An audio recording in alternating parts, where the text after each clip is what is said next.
जय हिंद दोस्तों, आप देख रहे हैं अध्ययन केंद्र और इस वीडियो के माध्यम से हम कवर कर रहे हैं मार्च 2021 का जो भी करंट अफेयर है। अगर हम बात करें 2021 में तो मैंने जनवरी का और फरवरी का ऑलरेडी कंप्लीट कर लिया है। जो भी उत्कृष्ट लेवल के 100 के आसपास प्रश्न है वो मैं कंप्लीट करता हूँ हर मंथ। साथ ही आपको विस्तृत जानकारी के लिए मैं एसपीडी का जो वार्षिकांक होता है वो भी मैं प्रत्येक महीना कंप्लीट करता हूँ, तो आपको डेफिनेटली करंट प्रोस्पेक्टिव से काफ़ी हेल्प होगा एग्जाम में। साथ ही लुसेंट और भी जो भी कंपटीशन के लिए बुक है वो भी मैं कंप्लीट कर दिया हूँ, तो ज़रूर विजिट कीजिएगा। चैनल पे नए हैं तो सब्सक्राइब कर लीजिएगा। चलो हम देखते हैं अभी मार्च 2021 का प्रश्न। यहाँ पे पहला, भारत में किस पड़ोसी देश के साथ हॉटलाइन स्थापित करने के लिए सहमति जाहिर की है? तो वो देश है चीन। चीन, याद रखिएगा। प्रश्न यह आता है कि भारत के साथ सबसे लंबा बाउंड्री कौन टच करता है, तो आपका हो जाता है बांग्लादेश। बांग्लादेश, ना कि चीन। ओके, यहाँ पे दिया गया कि भारत के वित्त मंत्री जो एस जयशंकर है विदेश मंत्री, और चीन के यही विदेश मंत्री इसी के समकक्ष वांग यी ने हाल ही में फ़ोन पर ही बातचीत किया और ये हॉटलाइन स्थापित करने की बात की। तो भारत के विदेश मंत्री कौन है? एस जयशंकर। आपको इसका टेलीग्राम पे मिल जाएगा पीडीएफ। ओके, तो टेलीग्राम ग्रुप ज्वाइन कर लेना, साथ ही इंस्टाग्राम पे भी जुड़ जाना, मेरे से बातचीत हो पाएगी। लिंक डिस्क्रिप्शन बॉक्स में दिया गया है।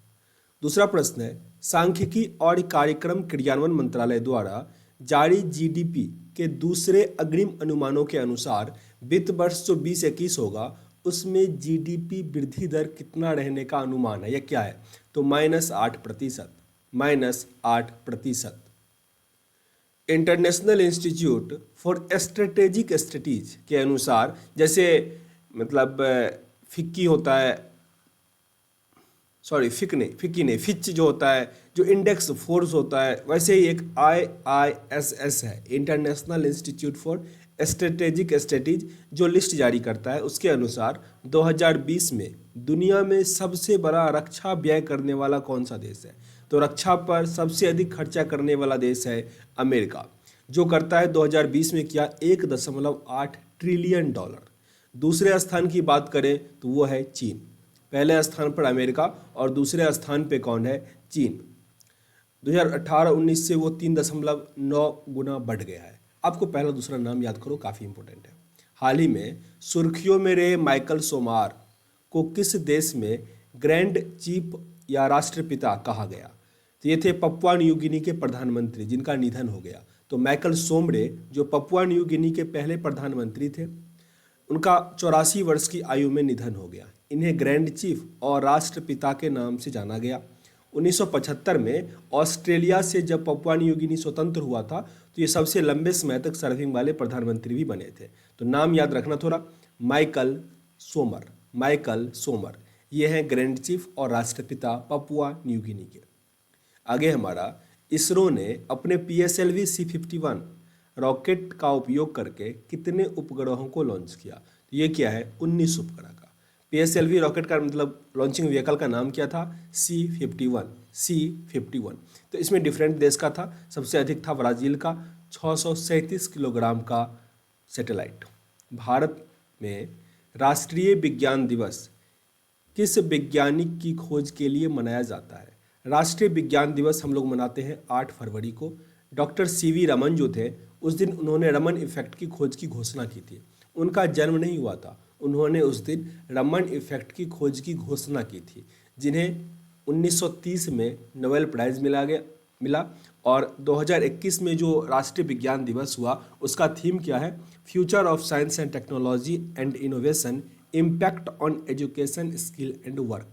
रिपीट करते हैं एक बार, जो राष्ट्रीय विज्ञान दिवस हुआ उसका थीम क्या है? Future of science and technology and innovation, impact on education, skill and work. Theme कई बार पूछा जा रहा है एग्जाम में। भारतीय वायुसेना यानी IAF की एरोबेटिक डिस्प्ले टीम किस देश के स्मारक एयर शो में भाग लेगी? वो देश है श्रीलंका। श्रीलंका। CBDT के नए अध्यक्ष बने हैं प्रमोद चंद्र मोदी, PC मोदी बने हैं CBDT के ये अध्यक्ष। और साथ ही ये पहले से ही थे पर इनका जो कार्यकाल है वो बढ़ा दिया गया है, ठीक ना? तो ये न्यूज़ में है, थोड़ा याद रखिएगा। फरवरी 2019 से ही ये CBDT के अध्यक्ष है। भारत में बार्क द्वारा विकसित डिजिटल कोबाल्ट थेरेपी मशीन किस देश को दान दिया गया? देखो, कोबाल्ट जो थेरेपी मशीन है उसका प्रयोग होता है कैंसर के लिए, कैंसर के लिए, ठीक है ना। तो ये दिया है भारत मेडागास्कर को, मेडागास्कर को। भारत ने कैंसर उपचार के लिए एक उन्नत डिजिटल कोबाल्ट थेरेपी मशीन दान की है, जिसे भाभा परमाणु अनुसंधान केंद्र द्वारा मेडागास्कर के लिए विकसित किया गया। बहुत इंपॉर्टेंट प्रश्न है ये, प्रश्न संभवतः किसी न किसी एग्जाम में जरूर पूछ देगा। प्रश्न ये आ सकता है कि डिजिटल कोबाल्ट थेरेपी मशीन से किसका इलाज किया जाता है? तो वो जाएगा कैंसर के उपचार के लिए। इसको किसने विकसित किया? भाभा परमाणु अनुसंधान केंद्र ने विकसित किया। या फिर ये किस देश को गिफ्ट स्वरूप दिया गया? तो मेडागास्कर को, Madagascar. Desert flag, desert flag, इस यह जो मतलब युद्धाभ्यास हुआ इसका मेजबानी कौन किया? ये किया यूएई। डेजर्ट फ्लैग एक बहुराष्ट्रीय अभ्यास है जिसे संयुक्त अरब अमीरात में आयोजित किया जाएगा। इस अभ्यास में भारत, फ्रांस और अमेरिका सहित और 10 देश भाग लेंगे। इस अभ्यास में भाग लेने के लिए भारतीय वायुसेना का CU-30MK फाइटर जेट और C-17 विमान हिस्सा लेगा। याद रखिए, डेजर्ट फ्लैग कहाँ हुआ? यूएई में। हाल ही में किस देश में टाइटनोसोर के जीवाश्मों का पता चला है? अर्जेंटीना, अर्जेंटीना है अफ्रीका में। टाइटनोसोर एक लंबा गर्दन वाला जानवर है, डायनासोर के समूह का ही है। किस कंपनी ने दुनिया का पहला पायलट रहित लड़ाकू विमान जैसा जेट प्रोटोटाइप विकसित किया है? तो बोइंग, बोइंग कंपनी है यूएसए की। आगे बढ़ते हैं। इस सब में आपको उस कंपनी का नाम याद रखना है। अधिक जानकारी के लिए मैं दे दिया हूँ, आप जरूर एक बार पीडीएफ जरूर विजिट करना, पीडीएफ में देखोगे, पूरा आसानी से पढ़ना उसको। Okay. The national organ based anti discrimination for non immigrants यानी नो बैन एक्ट किस देश ने फिर से लागू किया? तो अमेरिका में ये हटा दिया गया था, फिर से इसको लागू कर दिया गया। इसमें क्या होगा कि the national origin based anti discrimination for non immigrants act को डेमोक्रेटिक संसद द्वारा अमेरिकी प्रतिनिधि सभा में फिर से प्रस्तुत किया गया। इस प्रस्तावित कानून द्वारा उद्देश्य भविष्य में मुस्लिम प्रतिबंध को रोकना और धर्म आधारित भेदभाव को रोकना है। मतलब ये जो डोनाल्ड ट्रंप के टाइम में हुआ था कि मुस्लिम हमारे देश में नहीं आएगा, इस सब टाइप का, तो धर्म के आधार पर आप किसी भी देश के नागरिक को अमेरिका में आने से नहीं रोक सकते हो। तो ये नियम पारित किया गया, नो बैन एक्ट। भारतीय भूमि बंदरगाह प्राधिकरण किस केंद्रीय मंत्रालय के तहत काम करता है? ये काम करता है गृह मंत्रालय के अंतर्गत। रिपीट कर लो, भारतीय भूमि बंदरगाह प्राधिकरण जो है वो किसके अंदर काम करता है? गृह मंत्री के अंतर्गत। आपको बताना है एक आसान सा प्रश्न का जवाब, भारत में अभी वर्तमान में गृह मंत्री कौन है? विश्व श्रवण दिवस, विश्व श्रवण दिवस ये मनाया जाता है 3 मार्च को, 3 मार्च को मनाते हैं। इस बार का थीम क्या है? Hearing care for all, hearing care for all. Repeat कर लो, विश्व श्रवण दिवस जो 2021 हुआ उसका थीम क्या है? Hearing care for all. ये मनाते हैं हम लोग 3 मार्च को। WHO के द्वारा ये संशोधित है, इसीलिए यहाँ पे विश्व लगा हुआ है। इंटरनेशनल वेस्ट पिकर्स डे, अच्छा ये काफ़ी इंपॉर्टेंट है, ये बहुत अब पूछा भी गया है। इंटरनेशनल वेस्ट पिकर्स डे जो है वो मनाते हैं 1 मार्च को, क्योंकि कंबोडिया में ना एक बार मतलब जो वेस्ट पिकर होते हैं ना वो कचरे के अंदर दब के मर गए थे। 11 श्रमिक जो था कचरे के अंदर दब के मर गए थे। तो उसी को जागरूक करने के लिए लोगों को कि आप कचरा इधर उधर ना फेंकें। दिल्ली के आसपास आप देखोगे कचरा का पहाड़ बन गया है, तो उसी को कम करने के लिए, रिसाइकल करने के लिए वेस्ट को, इसका मतलब ये सेलिब्रेट किया जाता है 1 मार्च को। तो बहुत अधिक पूछा जा सकता है ये प्रश्न, इंटरनेशनल वेस्ट पिकर्स डे कब मनाते हैं? 1 मार्च को, 1 मार्च को। विश्व वन्यजीव दिवस 2021, इसका थीम था forest and livelihood sustaining people and plant, forest and livelihood sustaining people and plant. ये भी मनाया जाता है 3 मार्च को, 3 मार्च को। NADMP का फुल फॉर्म क्या है? National agriculture disaster management plan, national agriculture disaster management plan. राष्ट्रीय कृषि आपदा प्रबंधन योजना सूखा, बाढ़ जैसी प्राकृतिक आपदाओं के समय पर प्रतिक्रिया के लिए केंद्रीय कृषि मंत्रालय का मार्गदर्शन करेगी। यह कृषि क्षेत्र के लिए खतरा बन रहे 34 खतरों का पहचान करता है। इसमें गर्मी की लहरें, भूकंप, जानवरों के हमले, मरुस्थलीय आग, चक्रवात और रसायनों पर निर्भरता शामिल होगी। जो भी डिजास्टर आएगा उसको ये हैंडल करेगा। फुल फॉर्म याद रखो, NADMP का क्या हो जाएगा, national agriculture disaster management plan. आगे हमारा, किस भारतीय राज्य ने हाल ही में स्थानीय लोगों के लिए 75% निजी नौकरियों को आरक्षित करने के लिए विधेयक को मंजूरी दी है? वो राज्य है हरियाणा। मतलब प्राइवेट नौकरी जो होता है उसमें भी 75% जो हरियाणा के लोग होंगे उन्हीं को नौकरी दिया जाएगा। तो हरियाणा के राज्यपाल सत्यदेव नारायण आर्य ने राज्य के लोगों के लिए निजी क्षेत्रों में नौकरियों में 75% नौकरी को आरक्षित करने के बिल को मंजूरी दे दी है, जिसमें जो भी कंपनी है उसको लोकल लोगों को आरक्षण देगा। तो काफ़ी अच्छा पहल होता है ये किसी भी स्टेट के लिए, जिससे जो बेरोजगारी होता है वो कम होता है। 20वां है आपका, जम्मू में अरोम मिशन के तहत किस जड़ी बूटी की खेती की जा रही है? तो वो है लेम्बेडर। ये लेम्बेडर प्रकार की खेती की जा रही है वहाँ पे जम्मू कश्मीर में। ICLED का फुल फॉर्म है inter band cassette light emitting device. इससे पहले आप लोग पढ़े होंगे LED, तो लाइट इमिटिंग डायोड आपको डिवाइस इसमें लगा है, ये आपको याद ही होगा। फिर बस इंटर बैंड कैसेट, ये आपको इसमें जोड़ देना है। ओके, ये क्या है? तो ICLED या inter band cassette light emitting device एक प्रकार का high power light emitting diode है जो कई रसायनों की मात्रात्मक विश्लेषण का उपयोग किया जाता है। यह मध्य इंफ्रारेड तरंग दैर्ध्य क्षेत्रों में प्रकाश का उत्सर्जन करता है। हाल ही में उच्च सटीकता के साथ मीथेन उत्सर्जन का पता लगाने के लिए काम में लगे सेंसर विकसित करने के लिए इसका उपयोग किया गया था। फुल फॉर्म थोड़ा आप याद रखिएगा, ऐसे फुल फॉर्म NTPC में बहुत सारा पूछा जा रहा है, ठीक ना, तो आपको फुल फॉर्म पे काफ़ी अधिक ध्यान देना पड़ेगा। भारत का सबसे बड़ा ग्राउंड बेस्ड ऑप्टिकल टेलीस्कोप किस राज्य में विकसित किया गया? तो यह है उत्तराखंड। रिपीट करेंगे, भारत का सबसे बड़ा ग्राउंड बेस्ड ऑप्टिकल टेलीस्कोप किस राज्य में स्थापित किया गया? ये राज्य है उत्तराखंड। भारत का सबसे बड़ा ground based optical telescope Uttarakhand के देवस्थल में स्थापित किया गया है। आगे बहुत कुछ दिया गया है जो कौन सा डेवलप किया है, तो वो सब आप एक बार PDF को पढ़ ही लेना। ICRISAT का मुख्यालय कहाँ है? हैदराबाद में। ICRISAT का फुल फॉर्म दिया गया है international crop research institute for semi arid tropical.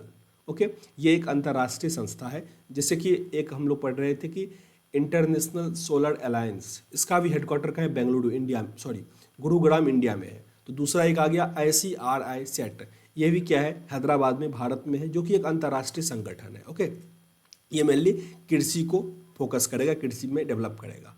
कोविड-19 टीकों को मित्र देशों तक पहुंचाने की भारत की पहल का नाम क्या है? वैक्सीन मैत्री। वैक्सीन मैत्री के अंतर्गत क्या करेगा? जो भी भारत के मित्र देश हैं उनको भारत वैक्सीन पहुंचाएगा, कोविड-19 का टीका पहुंचाएगा। ओके, तो ये है वैक्सीन मंत्री, जिसमें कि भूटान, मालदीव को ये पहला देश था जिसको उन्होंने भेज भी दिया है। नागरहोल टाइगर रिजर्व ये भारत के किस राज्य में है? तो यह है कर्नाटक। नागरहोल कहाँ पे है? कर्नाटक। सिमलीपाल आपको ओडिशा में देखने को मिलेगा। सिमलीपाल बायोस्फीयर रिजर्व में सिमलीपाल राष्ट्रीय उद्यान और बाघ रिजर्व के साथ साथ आसपास के क्षेत्र शामिल हैं। ये ओडिशा के पूर्वी घाट से पूर्वी छोर तक स्थित है। सिमलीपाल नाम जो है वो सिमुल से लिया गया है, जिसका अर्थ होता है रेशम का पेड़। हाल ही में इस राष्ट्रीय उद्यान में आग लग गई थी, जिसके कारण ये न्यूज़ में था। तो प्रश्न ये आ सकता है कि सिमलीपाल जो है वो सिमुल नाम से लिया गया है, जिसका अर्थ क्या होता है? रेशम का पेड़। हाल ही में किस NGO ने वैश्विक राजनीतिक अधिकारों और स्वतंत्रता पर अपनी वार्षिक रिपोर्ट प्रकाशित की है? यह है फ्रीडम हाउस। फ्रीडम हाउस, देखो जो भी नया इस प्रकार का इंडेक्स जारी करता है, रिपोर्ट जारी करता है, तो उसका नाम लेके प्रश्न आ जाएगा कि फ्रीडम हाउस क्या है। एक रेटिंग एजेंसी है, एक कोई कंपनी का नाम दे देगा, तो ऐसे करके देगा। तो आपको याद रखना ये क्या है? कि रेटिंग एजेंसी है, इन्होंने अपना एक रिपोर्ट प्रकाशित किया है। मिलियन प्लस जनसंख्या श्रेणी में ईज ऑफ लिविंग इंडेक्स 2020 के अनुसार कौन सा शहर सर्वश्रेष्ठ शहर के रूप में उभरा है? तो यह है बेंगलुरु।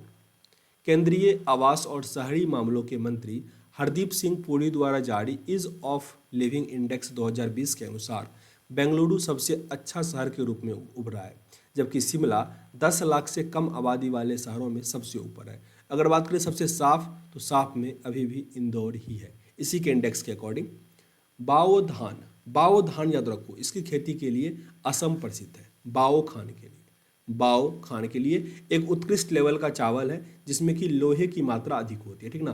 प्रश्न ये बायोलॉजी में भी आ जाता है, मतलब इसमें से किस धान में लोहे की मात्रा सबसे अधिक होती है, तो बाओ धान में, ठीक ना। ये कहाँ पे पाया जाता है, असम में ब्रह्मपुत्र की घाटी जलोढ़ मिट्टी में अधिक मिलता है ये।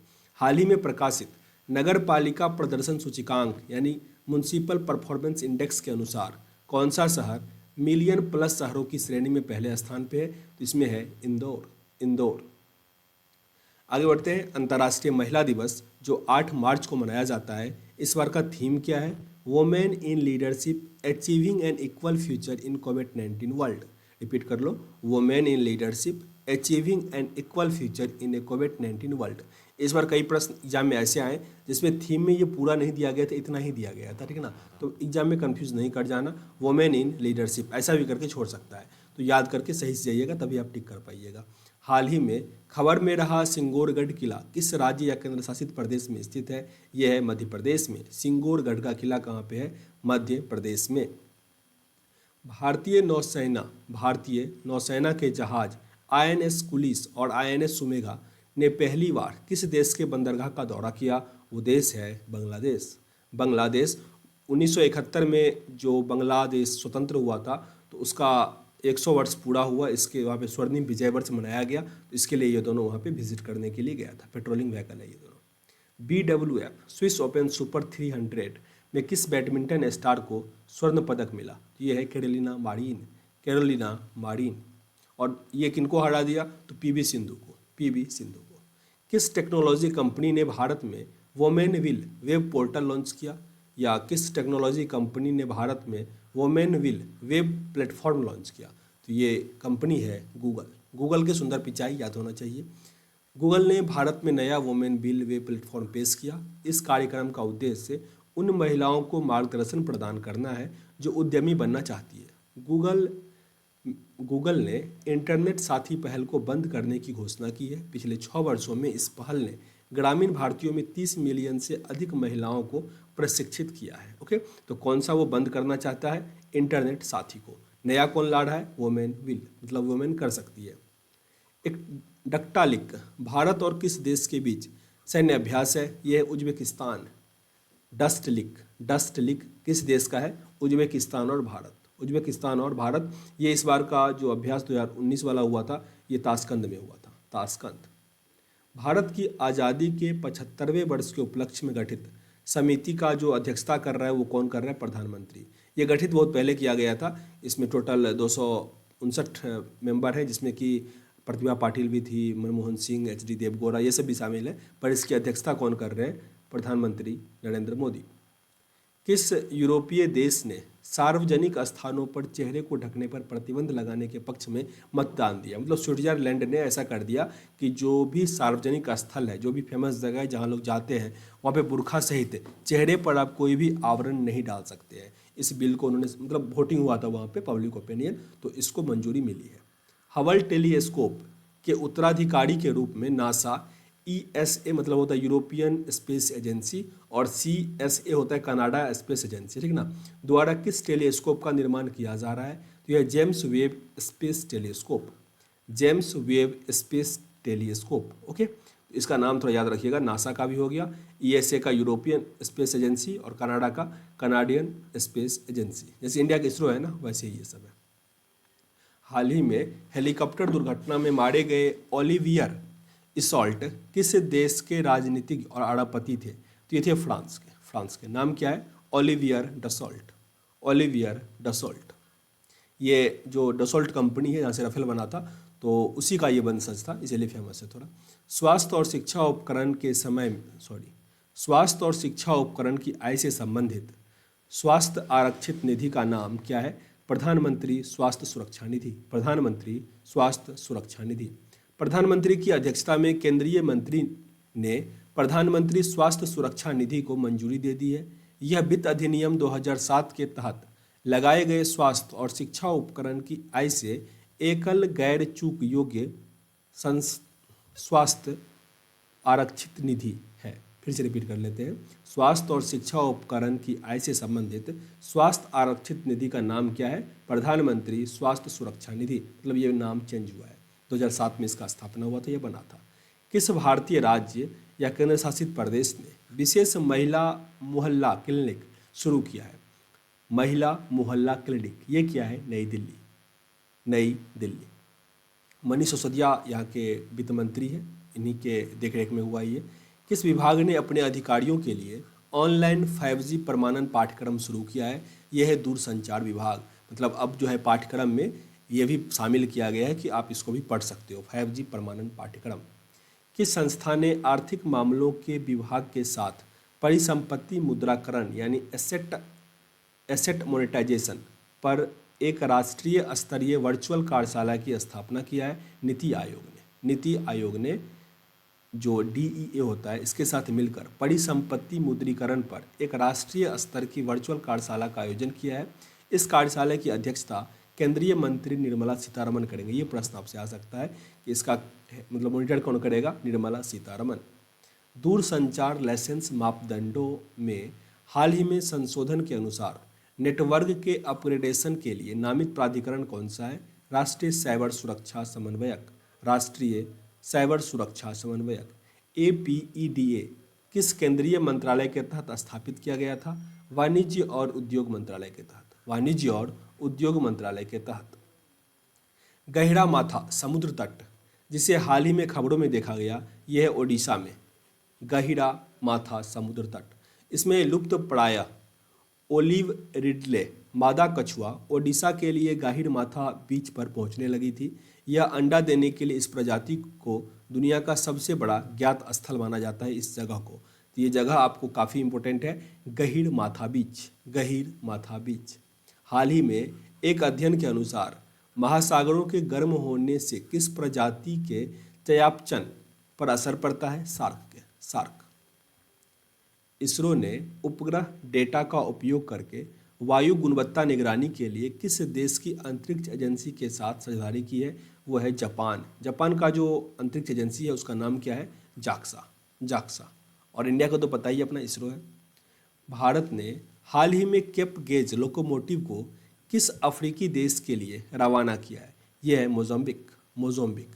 इसकी अध्यक्षता कौन कर रहे थे? रेलवे मंत्री पीयूष गोयल। भारत ई मार्केट किस निकाय द्वारा लॉन्च किया गया ई-कॉमर्स पोर्टल है? CAIT। व्यापारियों के शीर्ष निकाय confederation of all India traders ने अपने आगामी ई-कॉमर्स पोर्टल भारत ई मार्केट के लिए एक मोबाइल एप्लीकेशन लॉन्च किया।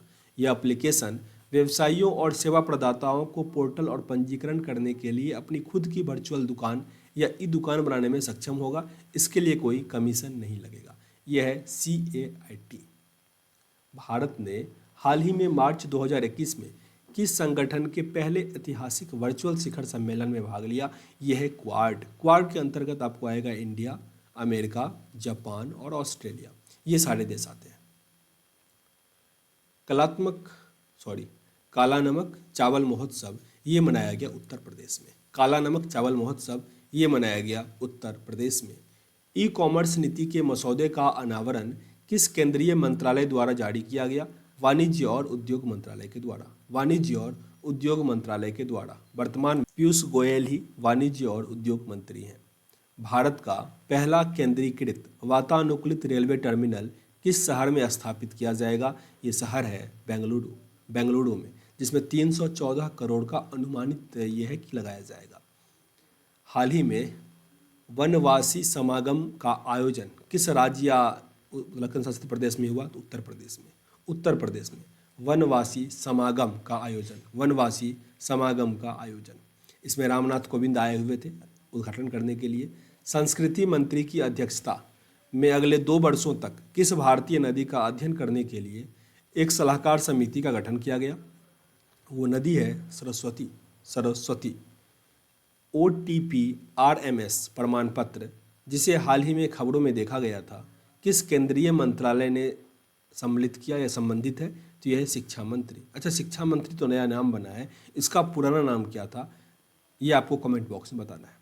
किस संस्था ने एक नियम की घोषणा की जिसने बैंकों के अतिरिक्त टियर 1 यानी 81 बॉन्ड्स को 100 वर्ष की परिपक्वता के साथ स्वीकार करने की मांग की है? तो वो है SEBI security exchange board of India.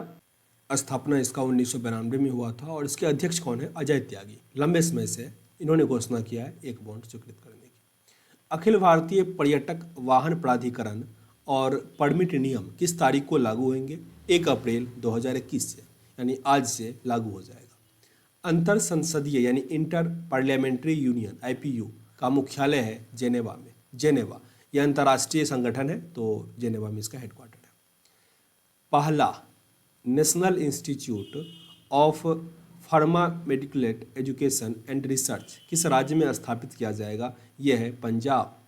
फिर से रिपीट कर लेते हैं। पहला national institute of pharmaceutical education and research किस राज्य में स्थापित होगा? यह है पंजाब। पंजाब।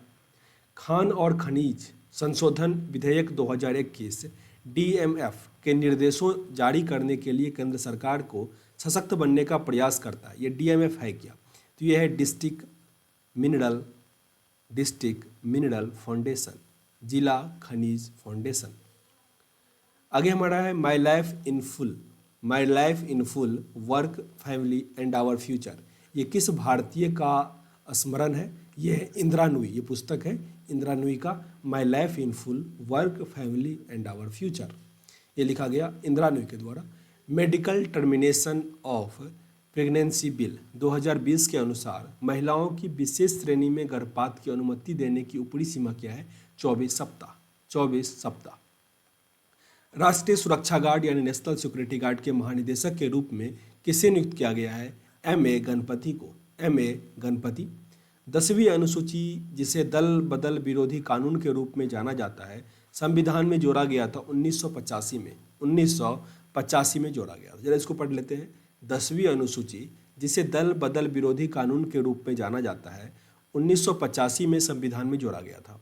दल बदल विरोधी कानून के अनुसार मनोनीत सांसद जो उस टाइम में थे स्वप्न गुप्त दास ने अपने कार्यकाल पूरा होने से 1 साल पहले राज्यसभा से इस्तीफा दे दिया था। उन्हें पश्चिम बंगाल विधानसभा चुनाव में उम्मीदवार के रूप में नामित किया गया है। 2016 में राज्यसभा के लिए अपना नामांकन के बाद वे 6 महीने का अनिवार्य अवधि के भीतर किसी भी राजनीतिक पार्टी में शामिल नहीं हुए। यही दल बदल, आप फटाफट दल बदल नहीं कर सकते, कुछ लिमिट है। PK सिन्हा जो हाल ही में खबरों में था, उसे पद से हटा दिया गया है। तो ये थे प्रधानमंत्री के सलाहकार थे, उनको हटा दिया गया। अभी वर्तमान में कोई अभी सलाहकार नहीं बना है, तो जल्दी नियुक्त हो ही जाएगा वो। भारत के दूत ने किस देश में क्षमता निर्माण के लिए 81 लाख रुपये के प्रशिक्षण किट सौंपा है? वो दिया गया है श्रीलंका को। केंद्रीय स्वास्थ्य मंत्री द्वारा प्रदान की जाने वाली टेलीमेडिसिन सेवा का नाम क्या है? ई संजीवनी। केंद्रीय स्वास्थ्य मंत्रालय द्वारा प्रदान की जाने वाली टेलीमेडिसिन सेवा का नाम क्या है? ई संजीवनी। भारतीय वायुसेना का कौन सा विमान मध्य भारत में एक घातक दुर्घटना का शिकार हो गया था? तो MiG-21 लड़ाकू विमान था। इसमें आशीष गुप्ता बैठे हुए थे। Startup India speed fund scheme के लिए गठित विशेषज्ञ सलाहकार समिति के प्रमुख कौन है? HK मित्तल। वही MiG-21 ऊपर पढ़ रहे थे अभी, जिसमें अभिनंदन बैठ के पाकिस्तान चले गए थे, तो वही MiG-21 है। काफ़ी क्रैश करता है, बहुत पुराना है, फ्रांस की हेल्प से।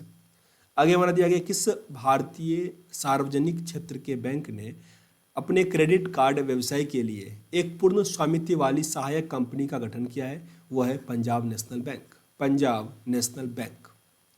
भारत ने हाल ही में किस देश के साथ आर्टिफिशियल इंटेलिजेंस अनुसंधान और विकास की पहल शुरू की है?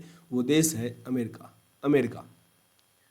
भारतीय नौसेना ने ऑपरेशन संकल्प के तहत फारस की खाड़ी में किस देश के साथ पैसेज एक्सरसाइज में हिस्सा लिया? वो देश है बहरीन। बीमा विधेयक 2021 के अनुसार बीमा क्षेत्र की नई FDI सीमा क्या है? 74%। नीति आयोग ने क्लाउड कंप्यूटिंग पर छात्रों के प्रशिक्षण करने के लिए किस कंपनी के साथ साझेदारी की है? वो कंपनी है अमेजन। अच्छा, अमेजन का जो वर्तमान में CEO है, उसका नाम बताना है। जेफ बेजोस चेंज हो गया, ठीक ना, नया बना है, उसका नाम बताना है आपको। किस देश में हिमालय के ग्लेशियरों की मोटाई का अनुमान लगाने के लिए हवाई रडार सर्वेक्षण किया जाएगा? वो है भारत। वो देश है भारत। रिपीट कर लो, किस देश ने हिमालय के ग्लेशियरों की मोटाई का अनुमान लगाने के लिए हवाई रडार सर्वेक्षण किया, मतलब किया जाएगा, तो वो देश है भारत। 79 नंबर प्रश्न आप पे आ गए हम लोग। हाल ही में किस राज्य ने डायल 112 इडिस और राज्य आपातकालीन प्रक्रिया केंद्र लागू किया? वो राज्य है ओडिशा। ओडिशा डायल क्या है? 112 112। राष्ट्रीय लेखा सांख्यिकी यानी नेशनल अकाउंट स्टेटिक्स 2021 के अनुसार किस क्षेत्र के निजी अंतिम उपभोग व्यय में सबसे अधिक वृद्धि हुई है? तो स्वास्थ्य के क्षेत्र में, स्वास्थ्य के क्षेत्र में 9.5% का वृद्धि दर्ज किया गया है। संयुक्त राष्ट्र संघ द्वारा घोषित अंतर्राष्ट्रीय प्रसन्नता दिवस कब मनाया गया? 20 मार्च। 20 मार्च को मनाते हैं इंटरनेशनल डे ऑफ हैप्पीनेस।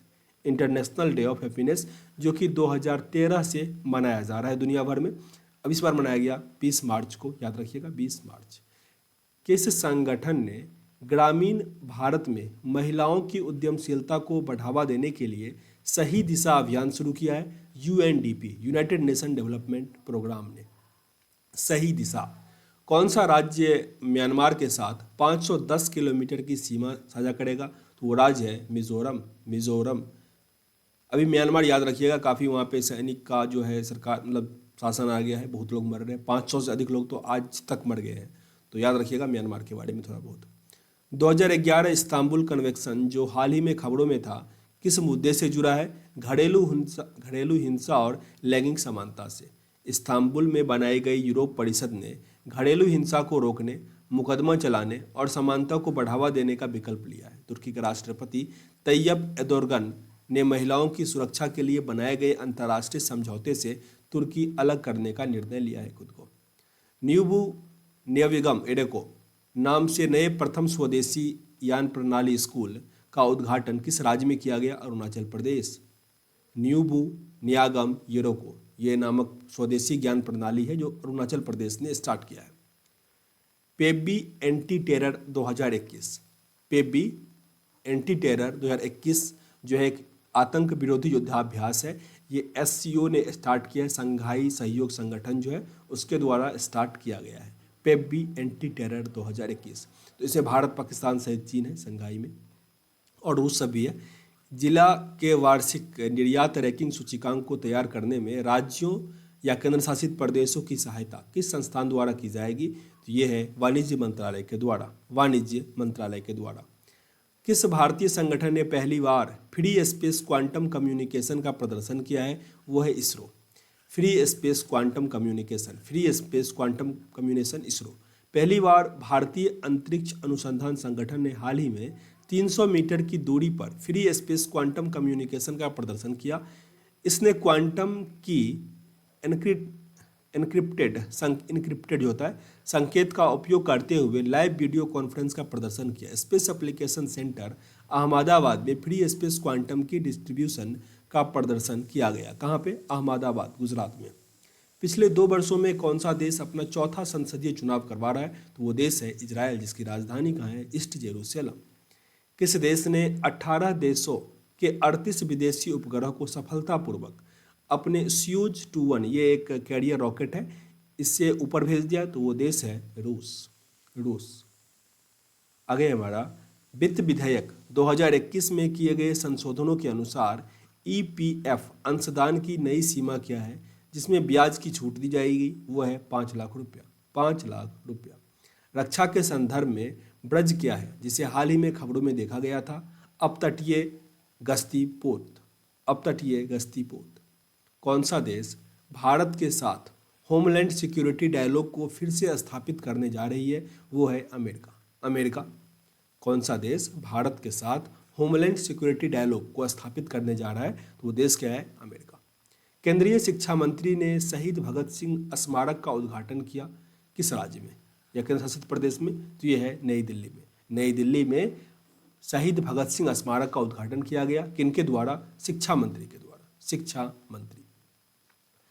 किस वैश्विक रेटिंग एजेंसी ने ग्लोबल इकोनॉमिक आउटलुक रिपोर्ट जारी किया? फिच रेटिंग ने। फिच रेटिंग ने ग्लोबल रेटिंग रिपोर्ट जारी किया। अमेरिका क्रेडिट रेटिंग है ये Fitch, global economic outlook report जारी किया। इसके हालिया संस्करण ने अगले वित्त वर्ष के लिए भारत के सकल घरेलू उत्पाद कि विकास का अनुमान 12.8% कर दिया, जो कि पहले था 11% का अनुमान। खेलो इंडिया योजना को किस वित्तीय वर्ष तक बढ़ाया गया है? 2025-26 तक खेलो इंडिया योजना को।